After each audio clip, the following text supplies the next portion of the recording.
where I was at the maybe like 2-3 months into coronavirus in June, especially when the protests had started, I was really questioning everything, questioning myself, questioning my business. What am I doing? Why am I doing it? Does it make sense to keep going? Despite how well everything was going, just the circumstances in the world made me reconsider, what's my contribution here?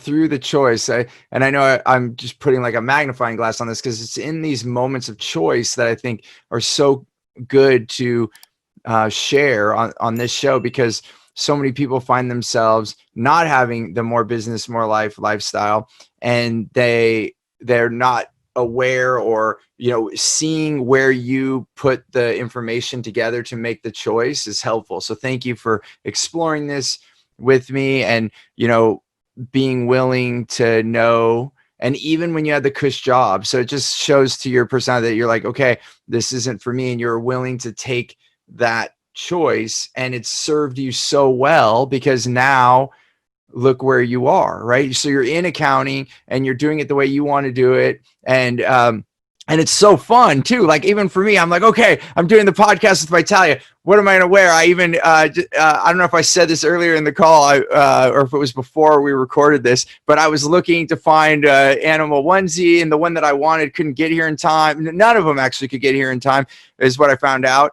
And so I should have thought sooner. But anyways, luckily I have a lot of creative people in my house. So my daughter lent me her headphones with the unicorn, so it's perfect. But that's the way I was even thinking. It goes back to your mantra. You even invoked it out of me, and more than once now. Like you got at one of my workshops, we're all wearing. I think I had cat ears that time, and so many times you brought that out, and it's so fun.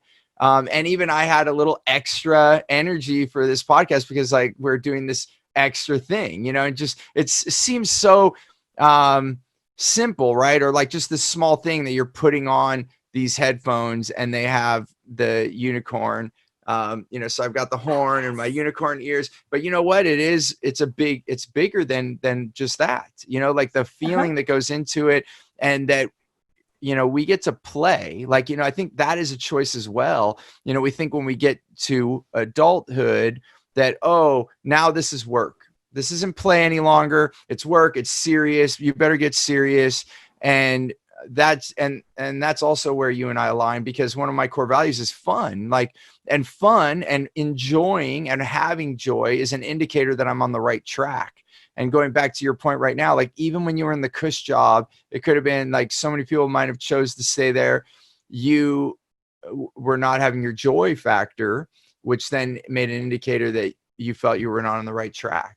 So I think it's so important to, point that out, and that you made a choice to do something different.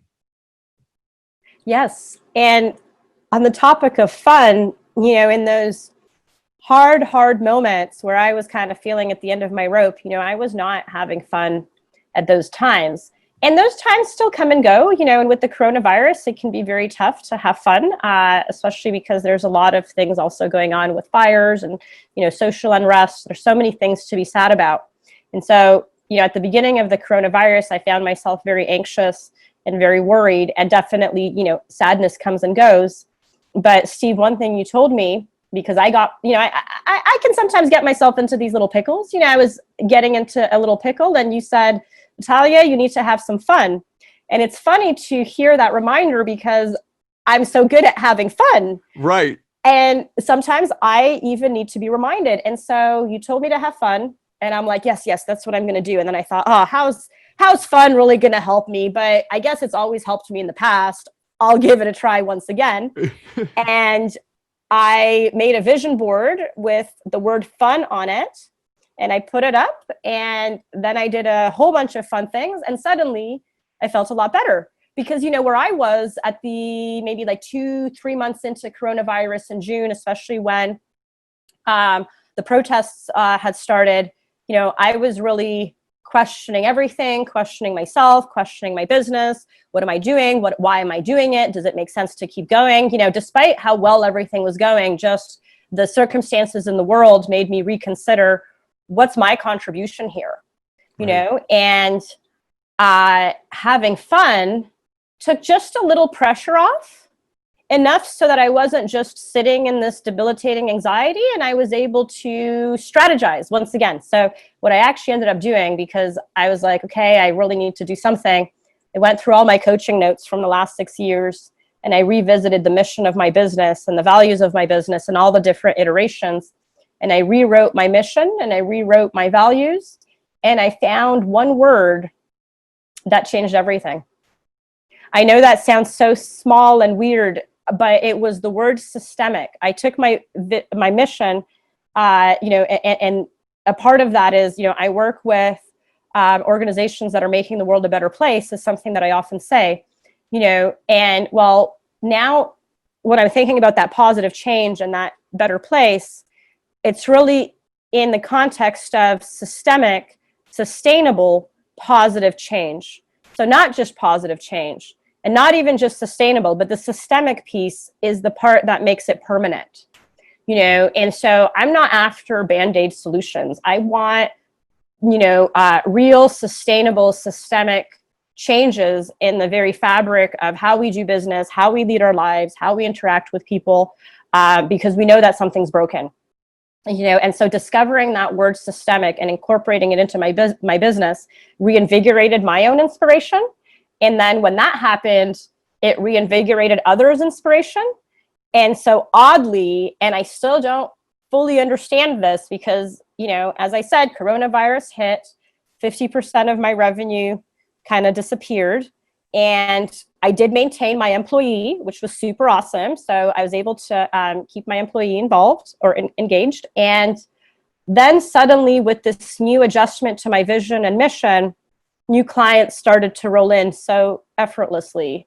And we started getting very mutually excited. And suddenly we had this new language to connect on, this language of systems, which had been already ever present, but suddenly I realized that it really needs to be the underpinning of what I do. And then related to that also, amazing. I was like, heck, I can't do this alone. I don't know how to make all the systemic changes. I have some like general ideas, but I'm not really an expert in systemically changing the entire world yet. I need some help. So I reached out to a person that had been very successful in project management and technology and putting the two together. And I asked for her help. And she basically has been giving me crash courses in project management and automation, and quite to a higher level than I'd ever been used to. And so now I feel like I'm able to really grasp systemic as a concept in a new way. And so now for me, the priority is really like, how do I expand my skill set around systems, and the kind that really stick and don't go away, you know, which is a different ball game than just putting something in to 75% and then it breaks, you know? And I guess, yeah, so that changed everything, that reevaluation process. And so now at a time when some people are like, oh no, what do I do with my business? Where do I get clients? I'm just kind of like, there's opportunities everywhere. How do I build capacity, and how do I better myself so that I can, you know, provide the best service for the systemic positive change that we all need so much. Hey there, I want to give you something really big. It's called Clear Path to Customers. It's the way that we get the right language to get the right client. I like to call them your wow clients, so that you can have more results, more revenue, more raving fans, and more referrals. And I want to give this to you absolutely free. And all you have to do is go to stevenapolitan.com to check it out, or you can look at the description here. We'll put the details there. As always, remember, choose gratitude and create freedom.